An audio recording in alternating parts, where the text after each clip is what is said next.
Welcome to the real life show, Living with a Chronic Illness. We are your hosts, Cassie and Chelsea. I'm Cassie, a single mom living with a chronic illness who is extremely passionate about living a full and happy life. And I'm Chelsea, a mindset coach that has a passion for helping people learn to put themselves first and be the best version of themselves each and every day. We came together to create Spoonies Unite, an uplifting community that offers resources, guidance, and support so you can live your best life while giving you the space to be yourself, be heard, and feel understood. We hope that by providing education from experts, we help Spoonies and their loved ones thrive. This show is not only for those who live with a chronic illness, but their friends, family, spouses, and just anyone else existing on the earth. Our goal is to normalizing having a chronic illness by sharing the real stories with real people and show the world how relatable those everyday struggles can be. There's a little something in here for everyone. And of course, thank you to our patrons for your continued support making this possible. If you love our show and want to get some extra goodies, go to patreon.com/TheRealSpooniesUnite. Enjoy the show.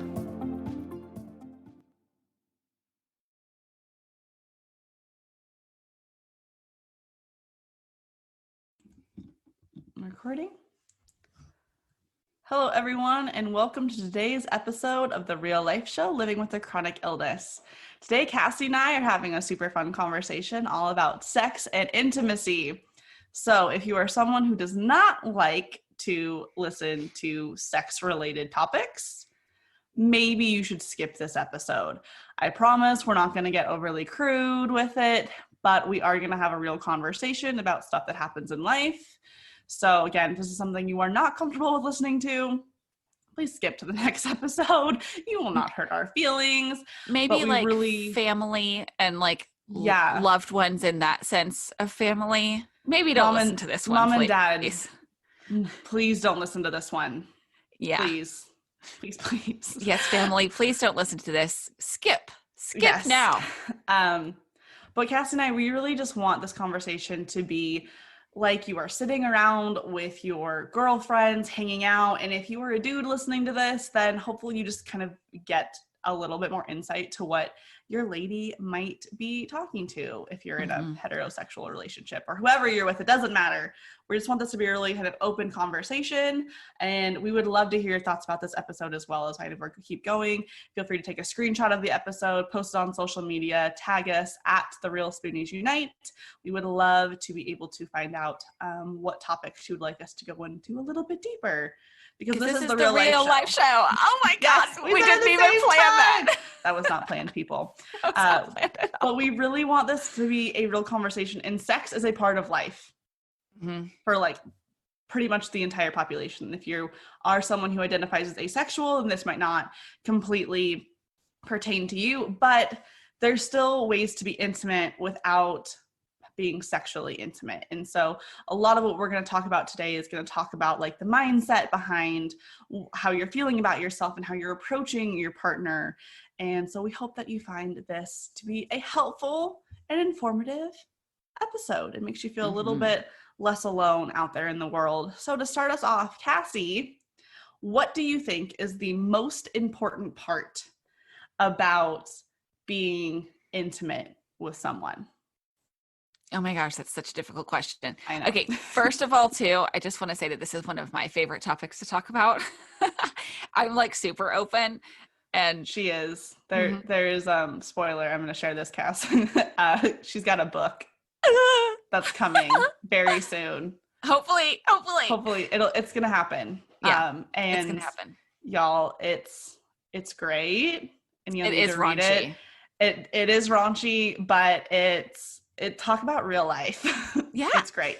Yeah. Right. So I do like to talk about the sex, and like, I'm definitely, I think in my friend group, one of the ones who either brings it up or people talk to about it. Probably I bring it up more than people come to me about it, if I'm totally honest. Actually, I'm pretty sure the first conversation we had was about Tinder and sex, to be completely honest with you. Probably. I'm pretty sure that's what we talked about. Oh, I think you might be right, actually. I think that's what we talked about. I think that sex is a great icebreaker. I mean, it is. You just go there and then there you go. You've already gone there. Yeah, you've gone there. Exactly. So, yeah. Okay. So, one of the most important things about sex and intimacy would be, I think, like open communication. Feeling safe is for sure one of the big ones too. And by feeling safe, obviously I'm referring to like you're physically feeling safe in your situation with who you're with, but also emotionally that you're feeling safe, and feeling like you're going to be cared for and respected in the situation. So the safety means multiple in all the ways, because when you feel safe in that way, you can trust. And then if you trust your partner, then you can really let go and fully enjoy and have fun with sex. And communication is all part of that. And I definitely have learned that communication is freaking where it's at. Communication is so important. Again, I feel like we talk about communicating on like every episode that we talk Mm-hmm. about, but it Mm-hmm. really is that important. I think even more so when you are putting yourself out there to have like an intimate relationship with someone. Yeah, absolutely. There had been like in the past that I would try to communicate about sex, and like my partner wasn't really up for communicating about it, didn't really like talking about it, or would then sort of say that talking about it took the fun away from it. Whereas for me, I was like, what? But like talking about it, it can be so much fun, you know? And so I came from that to then like the next partner I had was like all about communication. And he would present ideas to me or suggestions or stuff like that and kind of be like, how does that make you feel? And he would always give me the space to say how I felt about it, my response about it. And I always felt like how I was feeling was okay. And so he really taught me about communicating, and that it, like, there are people out there that want to communicate and talk about it, and that it is good and it is healthy. And it was one of the most healthy sexual situations that I had had ever with Yeah, I him. think it's so important to be able to have, again, open communication going both ways and having that safe space. And when that's not there, I feel like your experience is just, it's definitely not as good. Mm-hmm. I know one thing that's really important for me is physical intimacy is great, but I don't tend to have as fun of a time with physical intimacy if I don't feel some level of emotional intimacy Mm-hmm. first. Mm-hmm. Yeah. And what's really interesting about that too is I definitely have always been that way. I'm very emotional. I'm one of those like highly sensitive people. I'm an empath. I like emotion. I'm a Leo. Like emotions are my middle name. Okay. And funnily enough, it was like after my divorce, I was just like, I just wanted sex. I wanted no emotions. I wanted no strings attached. Which is also okay, people. Yeah. And I remember like my sister-in-law, my friends being like, but you're not going to be able to do that. You know, like I could never do that. You could never do that. That's not you. And I was like, I don't know, dude. I am like very unemotional and unemotionally available and emotionally unavailable right now to everybody. And I was like, I just want like some good sex. And I found it. And it was great. And like I said, it kind of ended up being one of the healthiest sexual situations because there was so much communication. It was so clear, like black and white, like what we were doing, what was going on. He made me feel safe. I could be vulnerable. And so that really kind of goes into like maybe finding the right person, because I didn't feel like I could express myself sexually so much like before that. I felt untrusting of being able to like be myself. I didn't always feel super like safe in my situations because of all those insecurities and everything. Um, and I had to work on myself a lot to work through all of that. But I also then learned that having the right partner can really like help you work through that. And so yeah, I also then learned that like there's lots of people out there who don't see, I don't know, see your chronic illness. So they don't let it define you in their mind. they don't let it's it a part define of you, but it's not all that you are. Right. And so that's something I really want to talk about, because I came from a place where I really felt like my illness was like going to define me. And when my marriage had ended, and then I was like out on the town, or like on Tinder, freaking looking for a hookup. I mean, people say that like people were always like, Tinder's the hookup site. And then people are like, no, people are like dating on there and finding relationships. And I met my fiance on Tinder. Yeah, people. So that's like a thing, But it kind of is a hookup site. I was asked to hook up a lot more than I was asked on real dates on that. I was one of the people that went on there and I was like, I'm trying to hook up, like I put on my bio. Good like, for you. Thank you. Yeah. Good job. On my bio, I was like, not looking for anything serious. So naturally, like I got a lot of matches because I was a girl on there. Like I'm looking for sex, but anyways, where was I? Oh yeah. So I was like so afraid of telling anybody about like my illness.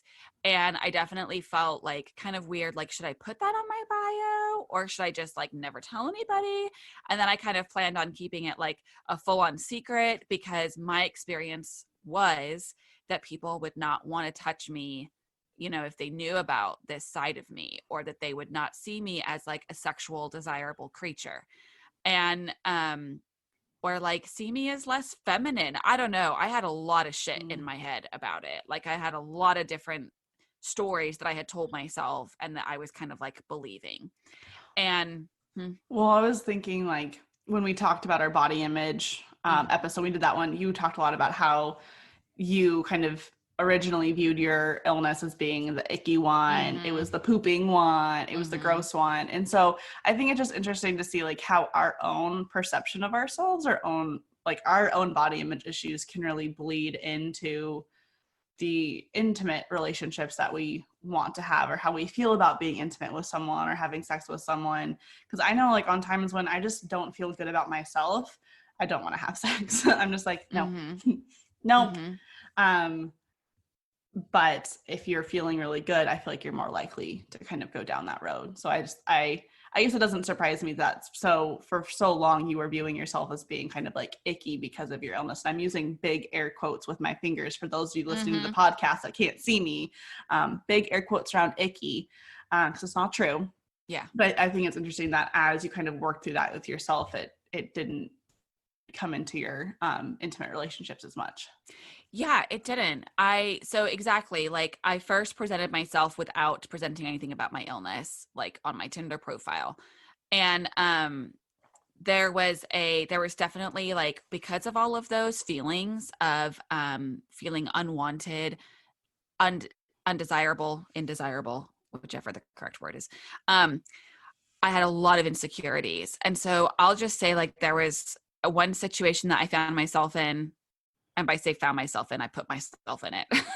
But there was this guy, we kissed a lot. He was a great kisser and we like spooned. He was a great cuddler and stuff. And I was kind of wanting to take it to the next level because I was out there like on the prowl, And we had been having some drinks and stuff and it didn't work, The stuff Soldier wasn't standing to attention.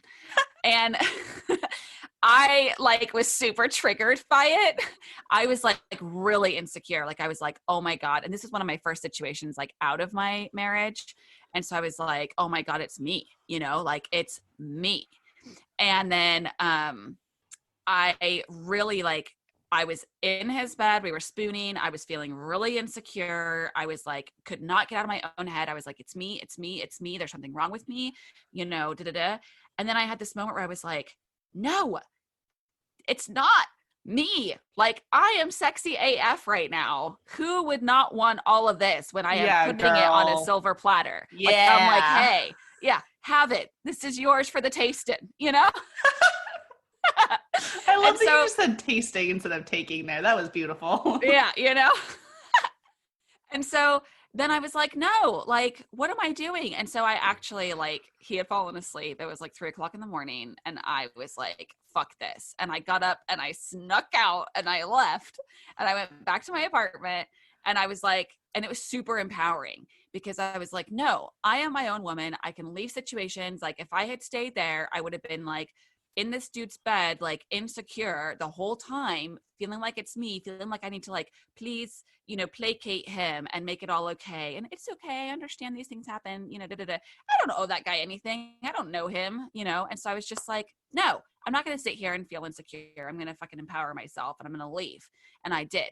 And I left, and it was a really big moment for me. It was super empowering to where I was like, no, I'm letting go of my past.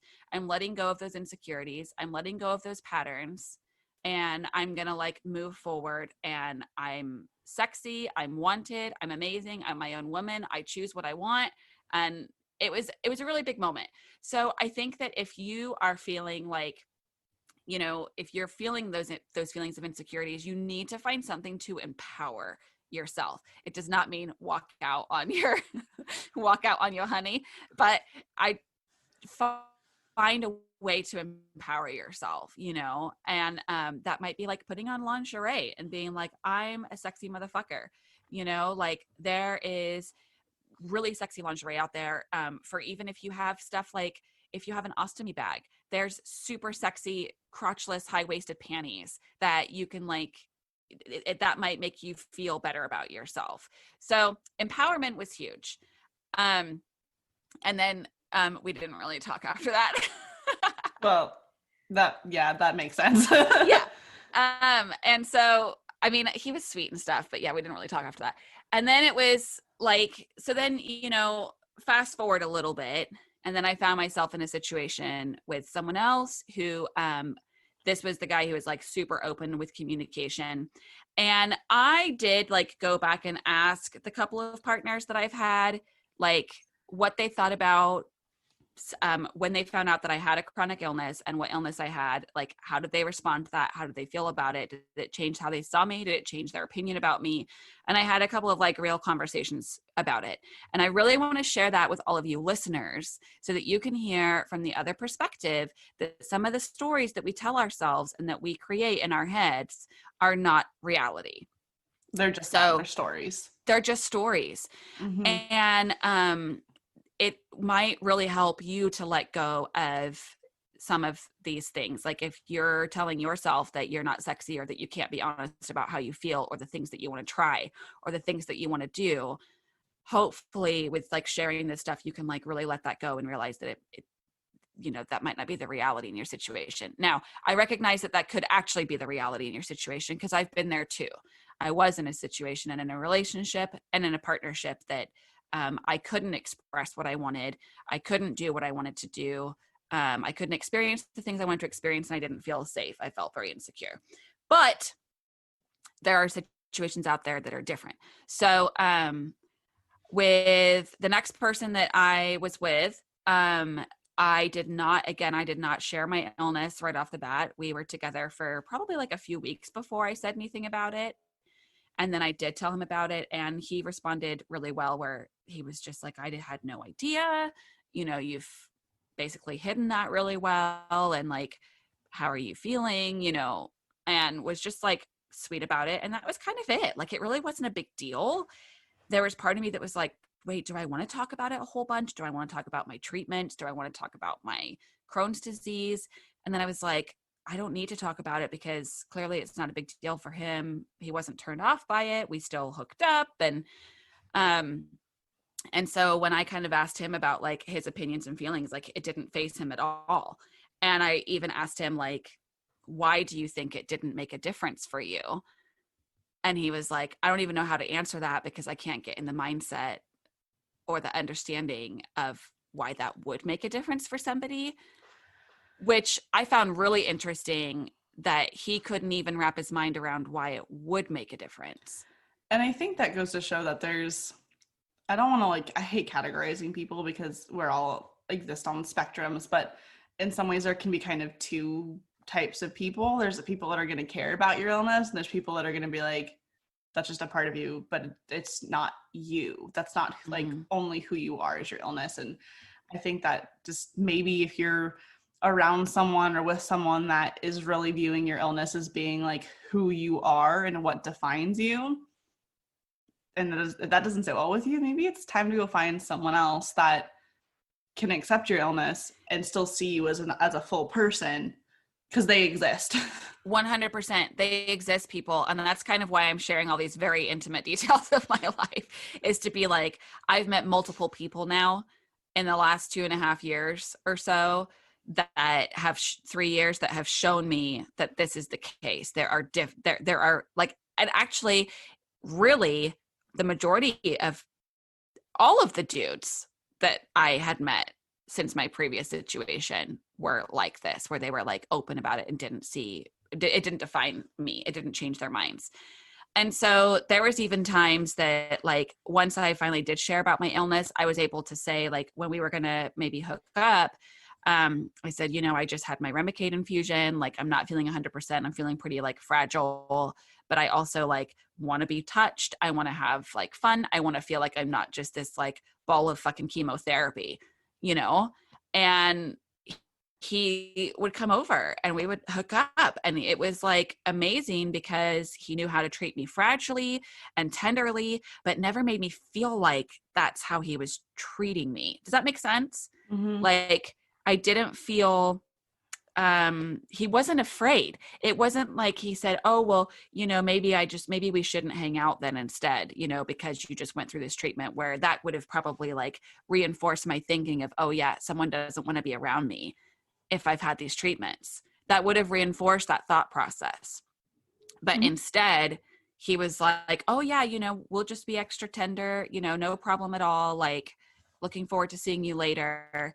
And so that's part of why it was such a healthy situation, because all the moments that he could have responded one way that would have greatly reinforced my like story in my head that I was telling myself, he like didn't, and there was no conversations about that. That was just who he was. So that's why it's like, there are people out there like that. There was another guy who he and I had like a really big, we created quite a friendship with each other. We hooked up once, but we really had like a really fun, flirtatious friendship too. I kind of asked him about like, when he found out about my illness, if he saw me differently. And he's like, not at all. It didn't change my opinion whatsoever. And he was telling me that he's actually like with a girl right now who has a lot of back problems. And he's like, with her, he's like, I do think of things differently, but he's like, I don't see her differently. I think of sex differently because I want to make sure I'm not going to hurt her or that her back's going to be feeling okay. And I was like, Yeah. oh my gosh, that's amazing.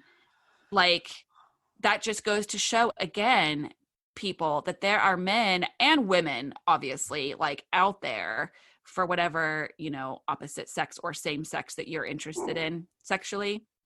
They are out there, that they will not be put off by your illness, or you won't be defined by your illness. Like, in any way, you can still be a sexual, fun creature, For sure. And I think that, it kind of just goes to show that a partner who you feel safe with is probably also going to want to take care of you and make sure that your needs are met, whether that's because they're trying to pleasure you in whatever way feels good for your body, or they're also trying to do that and make sure that you're going to feel good later. Mm-hmm. I know that sometimes, like, when you're doing stuff like your hip cramps, and you're like, I can't do this anymore. Mm-hmm. And so I think just being like aware of what the other person is feeling is really, really important. And I think when people really, really genuinely care about you, whether you have just kind of a more casual relationship or if it's a little bit more serious, that's where you're going to get people that treat you the way that you want to be treated. Mm-hmm. Absolutely. Yeah. That's exactly it. Like, you just have to be, you really need to have open communication. And those few instances made me really feel safe. Like, I could just be myself and talk about it and say how I felt and say what I needed. Like saying, I'm just feeling a little fragile right now. I need to be treated with a little care, but yeah, like a fun romp in the sack sounds real good right now too. And that was like something I never would have been able to say beforehand. And so, I think my advice would be like, go for it, as in say how you feel, test the waters. Your partner might be really appreciative of your honesty if you haven't been honest thus far. And if they refuse to have those conversations with you for whatever reason, then like Chelsea kind of said, it may not be the best situation for you. Talking to maybe a sex therapist or a counselor might be good. Finding a way, like asking them, how could I approach this topic with you in a way that you would feel comfortable to talk to me about it? You know, asking your partner what they need to feel comfortable. Is it about them, or is it, you know, because some people maybe were raised in a way that like talking about sex is very taboo. So also remember that their upbringing or their background or their belief system might be what's restricting the open communication about sex. It may have nothing to do with you and your illness or how you see yourself or your disability. It may have nothing to do with that, and it could be purely about them. So even being able to just say, why do you feel uncomfortable talking about it? You know, what could we do to make you feel comfortable to talk about it? We need to talk about it. Or like, could we try this? Could we try that?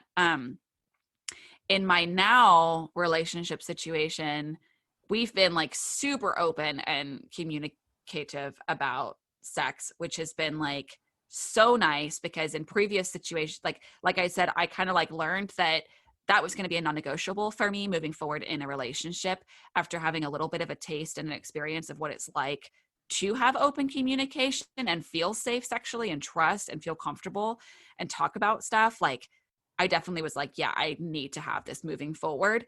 And yeah, we talk about like anything. And I mean, there was even a time that he asked me like, you know, what do you think? Is there something that you think you'd want to like try that you'd be like nervous or embarrassed to bring up to me? And I was like, I can't think of anything that I'd be nervous or embarrassed to bring up, because I just want to be able to talk about it.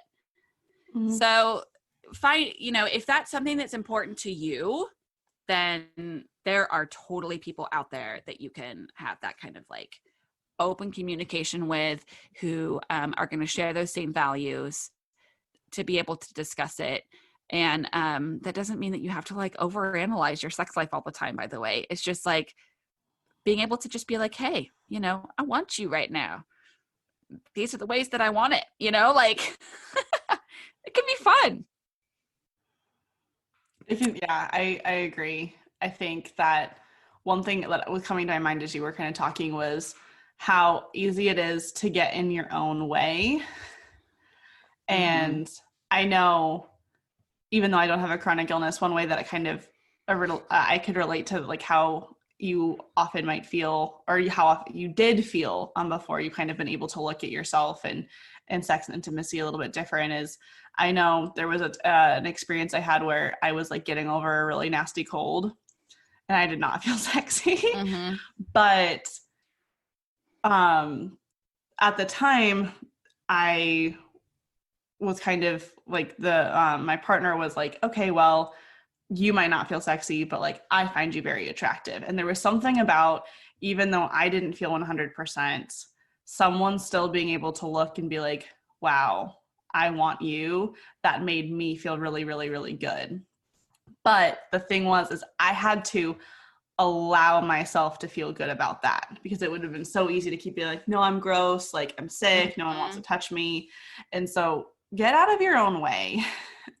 and also just trust that if someone wants to be with you, that they honestly want to be with you, whether it's just in a relationship or in an intimate way. Yeah, that I'm so glad that you brought that up. That's such a great point, because even if you're feeling some way, they may not be seeing you that way. And I know that like one of my friends, she like, dude, her husband like always wants her when she's on her period. And she's like, it's like clockwork, you know, like he's picking up the wrong pheromones, you know, or something. I have heard that there's something that like the pheromones you release when you're on your period is supposed to like make guys go crazy. See, that's interesting, because I thought it was supposed to be when you're ovulating, because of like, I mean, biologically that would make more sense. I'm not gonna lie. I have heard that. So So that's like the case. And she has like crazy, horrible periods where she just like feels like shit. She's going through the ringer. So she's like not wanting to be, you know? And so, but sometimes again, you need to kind of like get out of your own way and be like, well, even if I don't feel great about myself right now, like they still see me as sexy. And that's a great point to bring up. Mm-hmm. And, I want to talk a little bit about, so, okay, we've talked a bit about like changing your mindset, knowing that there's people out there, open communication, finding your voice. So you really need to learn that it's like, or you need to know that it is okay to speak up and say what you want. And if you want to try stuff, you need to find that voice. You need to find ways to feel empowered. And that might even be you going and like learning how to freaking like change your oil, and then you feel empowered and like a badass. And I do literally mean changing your oil in your car. That wasn't kind of like sexual anyway. That was not a euphemism. Yeah. So yeah, like if that, you know, or like moving a bunch of furniture around, if that makes you feel strong and empowered, like go do that. And I even remember reading some stuff like, if you feel sexy by like, if it makes you feel sexy to freaking turn on Beyonce and twerk around in your bedroom on your own, you know, and then you go up and like start kissing on your man or your woman, like if that makes you feel good, do it. Whatever makes you feel empowered and sexy and like a badass biatch or dude, do it. Find your voice. Okay, so that also brings me into a little bit of like, sometimes you may be rejected and you may not, like you might go and you might turn on Beyonce or freaking Cardi B and you might be twerking naked in your bathroom and you feel like a sexy ass biatch and you go upstairs and you get shut down. And honey, we have been there, you know, I have been there hundreds of times. And I think that's something that's important to just kind of mention is that I think there's this perception that like girls are always turning guys down. Mm-hmm. But that shit is not true. Doesn't always happen that way. I mean, I think that biologically, sometimes guys can have a higher sex drive. That's not always true. Mm-hmm. I've heard lots of stories about lots of women, lots of podcasts, lots of books, lots of articles where they feel like they've had a higher sex drive than their male partner. And just, but I think just kind of know that like not everyone syncs up at the same time and like is ready to go at the same time, and that's also okay and doesn't mean anything bad about you. Right. And actually that brings me to a really good point too, Chelsea, is like knowing when your partner is turned on and vice versa is also good information for like, because one of my friends, she likes it at night, you know, he likes it in the morning, and that's really hard sometimes to like, you know, make that work between the two of those times and what they like. So that I totally get that. So I'm kind of a creature of habit, and like 10 o'clock, I don't know what it is, but my body starts to shut down. Like if I am watching TV on my couch, 10 o'clock, like it can be 9:55 and I'm like, yeah, I'm wide awake. My eyes aren't falling. Like I'm good. 10 o'clock hits and my eyes start to droop. And so I've just learned that if something's going to happen at night, it needs to get going by 10 o'clock, like, or very, very shortly after, or it ain't going to happen. Like if we wait till 10:30, I'm going to be like, I just want to go to sleep. See, and so knowing that's really important. And like, there's definitely been times when it's like, yeah, we're going to do stuff. And then I look at the clock and I'm like, you waited way too long to take a shower and now I want to go to sleep. Sorry. It's valuable information to know these things. Yeah. See, and I'm kind of like an afternoon booty call kind of girl. I mean, it's important to know what works for you. The afternoon is great for me. Or morning or the middle of the night, fucking whatever. But same, like I often am tired in the evening or at night. Afternoon is like a really, that sounds like fun to me. But anyways, okay, getting back on track. People, ladies, people, if you're putting yourself out there and you are getting shut down, firstly, remember that 9 times out of 10, or actually I kind of want to say like 10 times out of 10, it's not about you. It's about, actually, I am going to confidently say 10 times out of 10, it's not about you. It's about them. Because even if they are feeling weird and seeing you differently, that's about them. It's not about you. Yes. Okay. And so, you probably shouldn't be with them anyways, Right. if that's the case. If that's the case, if it's happening saying. over and over and over and over again. Mhm. Now, every now and then, if it happens, like, you got to give a person a break, because just like Chelsea said, like, we can't all just be turned on like a light switch. Potentially, we all have different clocks. There could be other factors involved: stress, work, sleep, kids, etc. So give your partner a break. But if it's a pattern, there may be a point in time when you are scooping your self-esteem up off the floor and taking that energy to rebuild your self-confidence and your self-love, that you might want to say, how much energy am I investing into this? Do I want to keep investing my time and precious energy, all of my spoons, into rebuilding my fucking self-esteem and my self-confidence? And I was there, I have been there, and there was a day that I was like, I'm done rebuilding this. And it was a super freeing moment. So again, reach out to us, because I love to talk about all this kind of stuff, and we can totally talk about it together. You know, we're freaking in this together, girls. Us, we gotta stick, and boys, whatever. We gotta stick together. So just know that when you are putting yourself out there, there is the possibility that the other person is not interested, for whatever their reasons are. But don't let that fully discourage you. If you want to try whips and chains, say you want to try whips and chains. And if your partner is like, I'm really not into that, then be like, can we start with maybe just like a blindfold? And maybe they'll be like, oh, okay, that kind of does sound fun. You know, like, that's where I'm saying it doesn't need to be like, you know, you don't have to just like go all for it, you know, or just say what you want, see where you can meet in the middle. Or if it's just like, hey, I want to like kiss more. Can we kiss more? You know, and they could say, I didn't know that you liked my kissing so much. And you can be like, I do, you know, let's make out. So yeah, that's a little bit of just saying, like, put yourself out there. And if you find yourself in a situation that you are tired of putting yourself out there or tired of getting shut down, just know that there's going to be a point in time that you're going to have to do it like all over again. Maybe, you know, you may end up deciding that this person isn't worth that time and energy anymore. And you are going to have to put yourself out there again with someone new in the future, potentially. So you got to like try. You can't let something just like dim your light and dim your desires completely. Does that make sense? I think it does. And I think Okay. like another thing I'm kind of taking from that is it's important to know like what your non-negotiables are when it comes to being intimate with someone, having sex with someone, like what you like, what you don't like.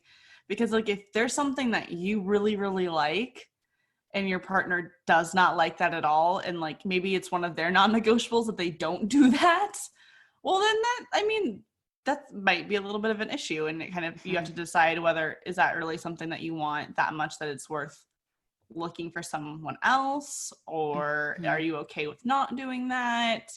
I think just kind of knowing your boundaries. Like I know being with someone that has like similar interests in bed, I think makes a big difference. Oh, absolutely. Yeah, if you both have similar likes and needs and desires, then it's just, I think, easier to get what you both want out of your physical experience. Yes, 100%. I agree with that too. And so speaking of sex, this whole episode. We're talking about sex for like we're talking about 45 minutes, Cass. But I know, right? Okay, but safety, real quick. We need to talk a little bit about safety, people. Okay, condoms, STDs. You need to be like, if you have an illness, a chronic illness, like, I know it's not like the sexy stuff to talk about, but you need to be making sure that your partners have been tested for STDs, and you need to be wearing condoms to protect yourself. Like, that is the case for everybody, people. I really hope that we all like are in a time in life and in the world that people, we all know that. But when you have a chronic illness, and if you're on immune suppressants, you know, for like medications and stuff, or steroids, you really do need to be extra careful. So you need to get regular STD screening. You need to have your partners or the people that you're going to be with, you need to use protection. I really wanted to like say that on here because that's like super duper important. Even when I was married, I got screened for STDs every year, every other year, just to be sure. It's just really super important. Sadly, that's actually how my mom found out that my father had been unfaithful, because she got tested. And so because of that, she kind of told me you should just get tested. You never know. And I was like, okay. And I have. So it's just good. It's a good, healthy thing. And so you do need to be extra careful if you have a compromised immune system or what's going on in your body. Also, you need to know your limits. You need to be hydrated, electrolytes, snacks. Keep Gatorade by the bed. Keep Gatorade by the bed. You need, and I do really mean that with care, because it's if you're gonna have sex 14 times in freaking 48 hours, take it from someone who knows. You need to be hydrated and you need to have electrolytes and snacks. Have some salt so you can make sure that you're staying hydrated. So, but for reals, if you're feeling really tired and it was really hard to walk around, or you're lightheaded, okay, maybe don't have sex right now, have a snack, get a drink, let it absorb, and in an hour you can resume the nookie. Okay. So hydration, snacks, vitamins, just take care of your body so that it can do all the fun things that you want it to do. That's important too. So I guess that also goes into you may not, if you're if you're planning on wanting to be intimate, you might know your body well enough to know that you don't want to go have a giant meal. You may not want to choose the steak and mashed potatoes, before you're going to be having fun that night. You might choose the salmon and rice instead. Think about those things too. Just you can set yourself up for a bit of success. And I know that this is kind of funny to talk about, but it's true. These are the things you have to think about. Yeah. I even think about those things. If it's date night and we're out to dinner and I know we want to do some stuff later, I don't want to have sex if I'm super, super full. Right? It so hurts. I think being aware of that is important. And I know I've definitely been well, maybe I really want this giant calzone.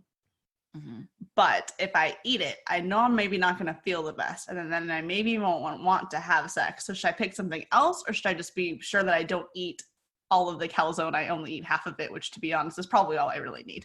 Right. Right. Yeah. See, so make those choices that can help you with, set yourself up for success, because knowing that you have a chronic illness, it might be an all day thing beforehand, or a week thing, a whole week beforehand. For example, a shower takes a lot of spoons for me, and so there was a time over Christmas break recently that I was okay, I want an afternoon booty call and I'm going to go get it. So I took a shower, I laid down for 2 hours, then I did my makeup, then I laid down and read for another half an hour, and then I had a snack. I drank lots of water and a liquid IV during that time.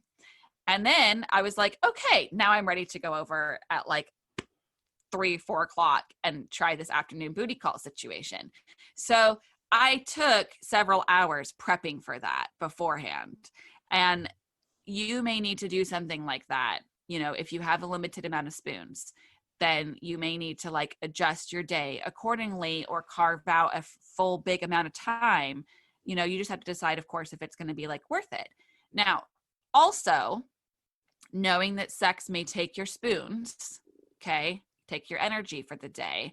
Because I've been in situations that I maybe had 5 spoons in the day and I chose to use 2 of them for sex, and no regrets. It was worth it. But there's also the time that the sex actually may give you spoons. It can be super invigorating. You can get a whole bunch of endorphins. It can be really fun, that you may initially feel tired, but then you feel super energized. So just know that things that bring you joy and things that bring you pleasure may end up giving you spoons. So it's going to go in one of 2 ways. You're going to use spoons for your sex, or you're going to gain spoons for your sex. And and you will know that day or that time or that week, which of those it's going to be. Okay. Mm-hmm. And speaking of spoons, that also makes me want to say that, like, if you have only a few amount of spoons and sex is not on the menu for weeks or months because of your body, or years, that is 100% fucking okay. All right. If you like cannot have sex for whatever your reason is, where it be a physical reason with your body, whether it be your energy, whether it be the emotions, whether it's chronic pain, whether it is trauma, like whatever that reason is that you do not want to have sex, you are allowed to say that. It is your boundaries on your body, and that's okay too. And like, that needs to also very much be said. Yep. Yeah, totally. Agreed. Like, totally. There's definitely been times that for months I wasn't even interested in it whatsoever because of too much pain and symptoms, you know. Mm-hmm. Which also goes into, I could see, guys, I could talk about this forever. If you are having a lot of pain, you may have to do a little bit of mindset work and trusting to know that some of those areas that you experience pain in, you can also experience pleasure in. It's also a really important thing to talk about, and there could be an entire episode. Hopefully we can find someone to like actually get on here to really talk about like the chemistry and all of the actual things of what's going on with this. You know, an expert, sex expert, pelvic expert, something like that.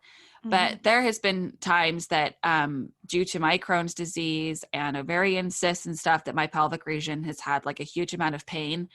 And when I experienced pleasure in those areas of the body, I found myself like crying afterwards out of just like the sheer fact that I've experienced pleasure in a place that I've only had pain for however long for. And so you may experience something like that too, that when you do have enjoyment and pleasure, you may have a pretty emotional response of the body letting go, and letting go of some of those maybe like kind of like memory pathways that have been held onto in the body. And that's okay too. Like, these are things that are experienced by other people. And again, we're talking about it on here because it's the real life show. And I want you to know that you're not alone. And probably like you name it, I've probably experienced it in one of these sexual things, because I feel like I've really put myself out there in a lot of ways that I've experienced a lot of things. But that was a big one for me. Experiencing pleasure in an area that I only was used to experiencing pain was pretty emotional for me, and a huge release. And then it did get to a point that actually I had decided that like there was one thing that we were doing that I was like, you know, I keep getting so emotional with this that I'm not ready to like deal with those emotions and work through kind of like that trauma.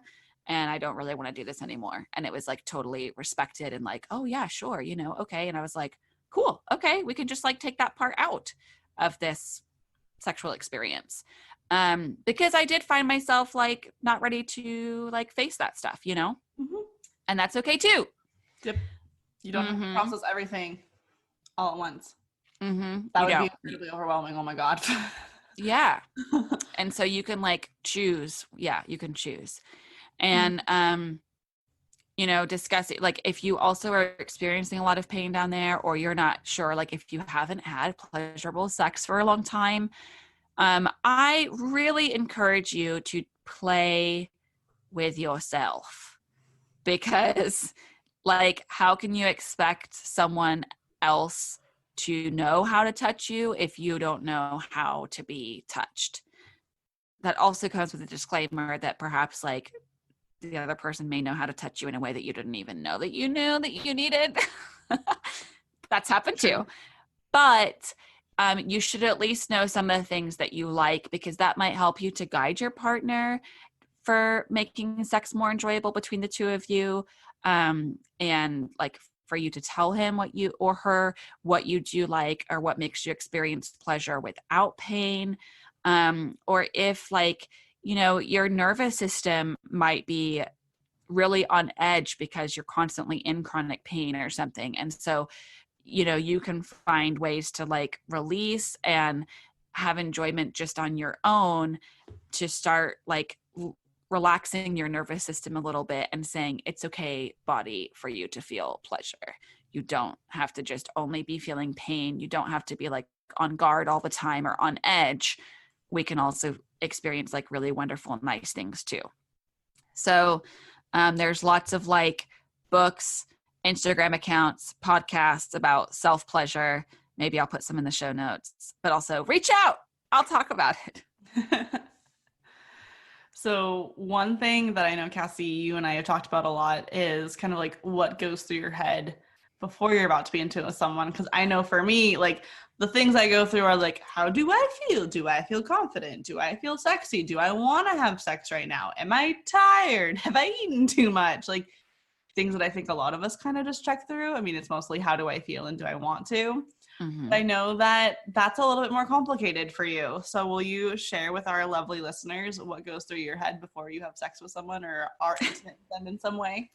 Yeah. So I usually think like, do I want to, you know, am I into the situation? Do I want to do it?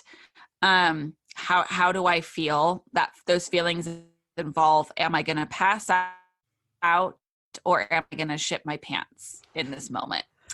And if both of those answers are no, and the first answer is yes, that I want to do it, then I'm pretty much down to have sex.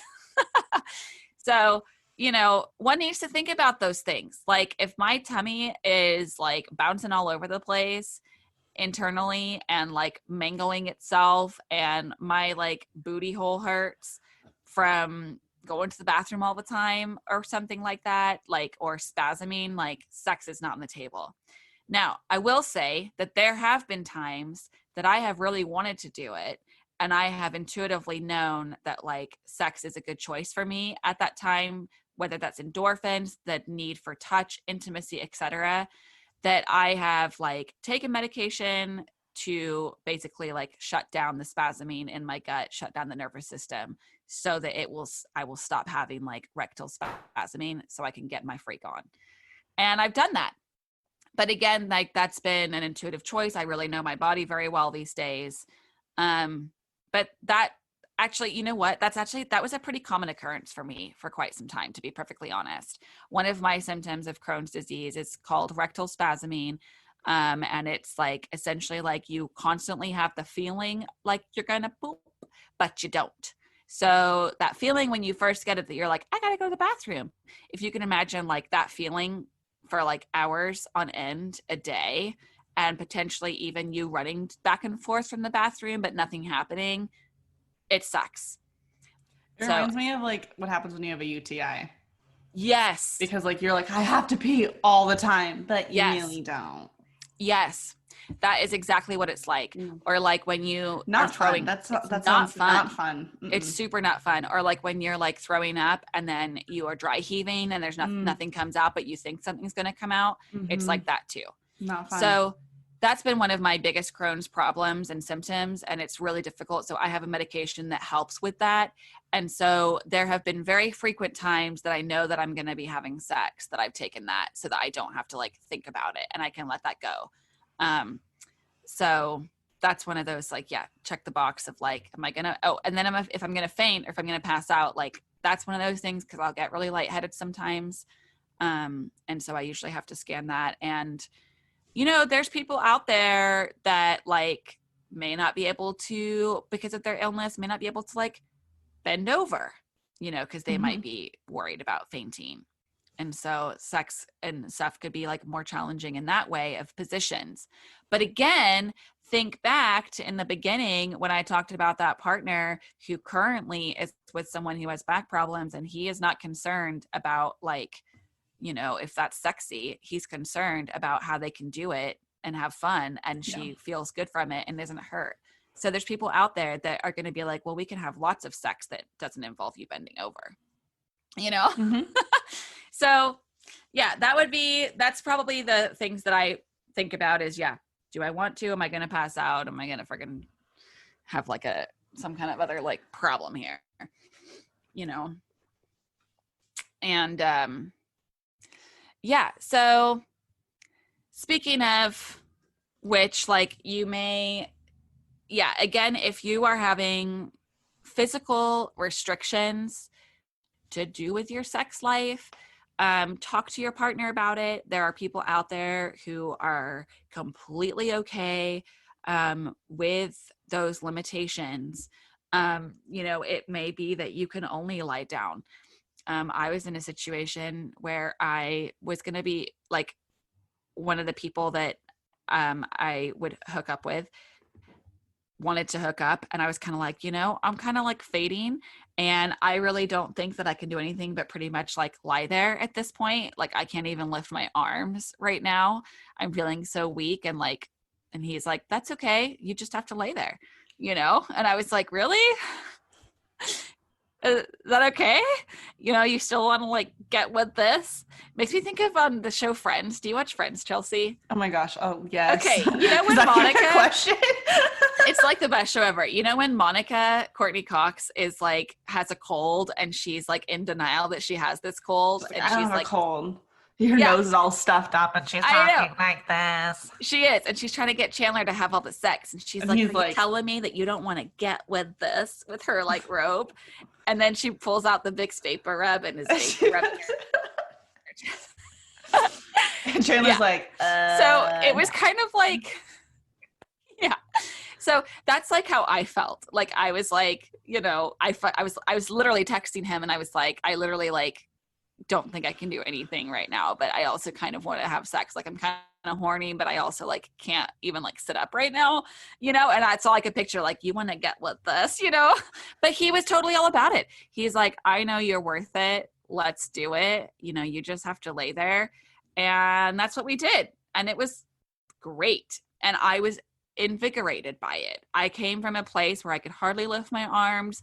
I was in pain. I was tired. I was a little bit like fuzzy headed. I was having a lot of like shortness of breath at the time. And we got it on. And then I was actually like invigorated for like the rest of the night. So, but again, I have like learned to know my body. And so, but I shared that part of the story just because if you are in physical restrictions to where like maybe you can't do all of the like positioning or acrobatics, but yet you feel okay enough in your body for the actual like intercourse or oral, like whatever, it doesn't even need to be intercourse. Maybe like oral is your thing. There's a lot of things that sex covers the umbrella. There's lots of things underneath that. It's whatever you want.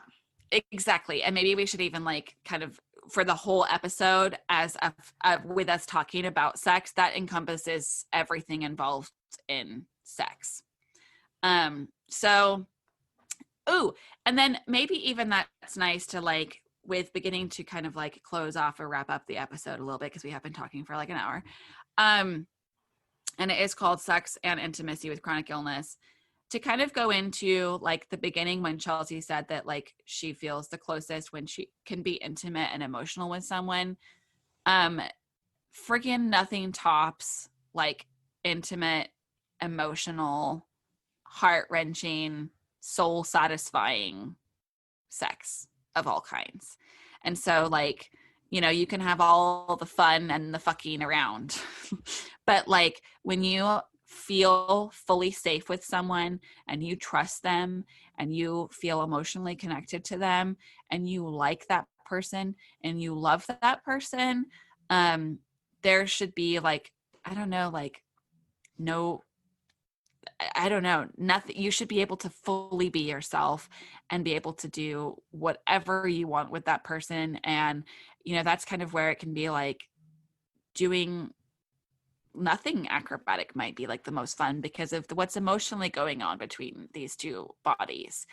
And also, intimacy does not always involve sex. Like cuddling on the couch is intimate. Sharing, a meal together can be really intimate. Or like listening to the same podcast together, watching a show, or just like getting ready in the morning, brushing your teeth and getting ready for the day can all be like really intimate moments. And all of that, those intimate moments, especially when you have a chronic illness, I think can be just as important for you to feel satisfied and heard in as the sexual stuff. We mostly talked about sex for the episode. But I think like it needs to be said that intimacy is like one of the most wonderful things and one of the most important things, especially like if you're in a place that you can't have sex. And what I mean, like in your body, if you're in a place or in your relationship, or if you're single, or if you're married, or if you're in a physical situation that you can't have sex due to whatever those reasons might be. Like maybe you've got a new baby, or maybe you guys are moving, or it could be work related, or it could be that your fucking vajayjay hurts all the time, you know, like it could be all sorts of reasons for whatever it is that you don't, and that sex isn't right for you right now. Intimacy is a way that you can like feel that closeness with somebody, and it's so super important. And that takes work and communication also to have with your partner. Holding hands, like I said, brushing your teeth can be like an intimate act together. What do you think, Chelsea? I agree. And I think it kind of goes back to the open line of communication is where I think this all starts from. I've heard a really good definition, or at least a way of explaining intimacy versus sex, is intimacy is like this big overarching umbrella, and then sex is underneath that intimate umbrella. So like it is all the other stuff that you just mentioned, Cass, of what being intimate can be. And I think being able to know, well, do you need some other form of intimacy, or do you need something physical, or what does that need for you right now? That comes from communicating, knowing yourself and knowing how to express that to whoever that you're with. Yeah. I see. I freaking love that. So much comes down to communication. We talk about it all the time, but it really, really is that important. You need to be able to feel safe and communicate what it is that you really want and really desire. Yeah, totally. And we've both had to work really hard to like be more communicative. So we understand the struggle is real. And I did write a blog post about knowing that you are not icky or broken and feeling desirable. And I kind of gave some tips on how to like help yourself to feel that way. So you can take a look at therealspooniesunite.com and click on blog, and then you'll see an article about sex and intimacy and kind of like empowering yourself and how to feel sexy.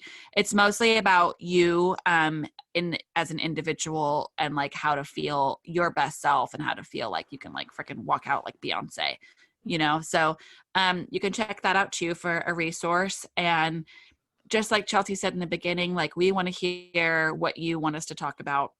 We will talk about anything on here. Yeah, we're both kind of open books. It's the real life show. We decided to call it this for a reason, and this is one of those reasons. So reach out to us as always on Instagram at @TheRealSpooniesUnite, or via email hello@TheRealSpooniesUnite.com, or our website. Everything's in the show notes, or it's in the outro. And yeah, we were so happy to talk about this stuff for you today. I had fun. It was fun. It was one of our, I think, more fun conversations between the two of us, because it's a topic that we both feel passionately about and believe in and want people to feel more comfortable with. Yeah. We want you to feel comfortable. And hopefully you can go and maybe have some fun with yourself or with a partner. In whatever way that means. Yeah, in whatever way that means. Or in the afternoon. For you. Or in the morning. Whenever you're listening to this. Totally. Yeah. Freedom. Yes. Well, thank you so much for listening to us talk about sex intimacy for an hour. We cannot wait to be back in your ears soon with some more juicy details about real life. Yay. Bye, everybody. We hope you enjoyed today's episode. Please write us a review to help us reach more people like you. If you'd like to connect with Cassie and I, you can find us on Instagram at @TheRealSpooniesUnite. You can also join our private Facebook community, Spoonies Unite, or you can visit our website, therealspooniesunite.com, for all sorts of resources and to stay up to date with our current projects. And don't worry, you can find all of these links in the show notes below. Thank you to our wonderful Spoonie patrons for all your support, and you can become one too. That's right. All you have to do is go on over to patreon.com/therealspooniesunite, and you can get all sorts of extra goodies like videos of our episodes and more. Any support is greatly appreciated. It helps enable us to create more content for all of you, as well as make this podcast sound better and better. Thanks for listening. We can't wait to be back in your ears soon.